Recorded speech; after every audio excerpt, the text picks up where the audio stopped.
perasaan dibenci oleh semua orang ni, dia sampai satu tahap kita pun benci diri sendiri.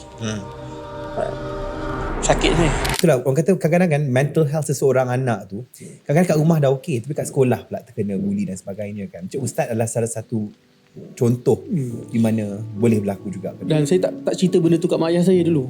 Sebab tak malu. Dia punya trauma tu sampai saya rasa saya berhak dibantai. Saya rasa aku teruk, aku hina, aku tak guna. Semua orang benci aku. Aku ni tak layak dihargai. Saya benci gila diri sendiri. Saya kena bully teruk juga masa sekolah. Orang panggil saya bapuk. Bapuk. Kau bapuk, kau pondan. Kau memang lembut. Saya tak main bola kan. Lepas tu budak-budak datang kelas saya kan, kau tak main bola, kau bapuk, kau pondan kan.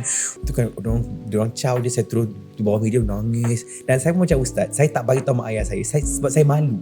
Macam Ustaz pula, apa trigger dia? Orang bully sebab apa? Rutin harian sini.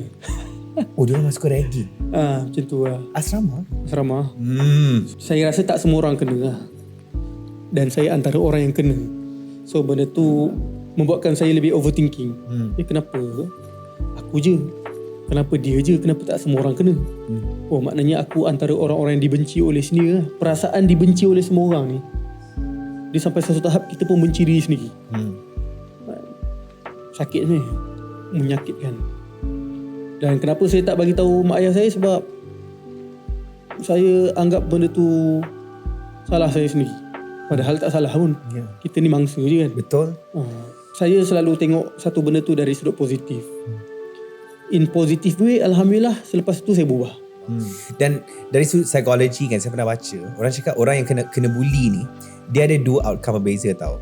Outcome pertama adalah diorang akan cuba sedaya upaya untuk tidak menjadi bully juga kepada orang lain, pada tanpa orang lain rasa apa yang dia rasa. Tapi outcome yang kedua, diorang akan jadi pembuli juga. Diorang nak lepaskan geram tu. Alhamdulillah Ustaz tak pernah ada rasa macam tu. Tak ada. Alhamdulillah tak ada. Kat situ saya bersyukur juga. Sebab ada kawan saya kena bully, dia jadi lagi jahat. Saya lepas kena bully jadi lagi baik. Kat situ saya bersyukur sebab Allah jaga saya. Tu je.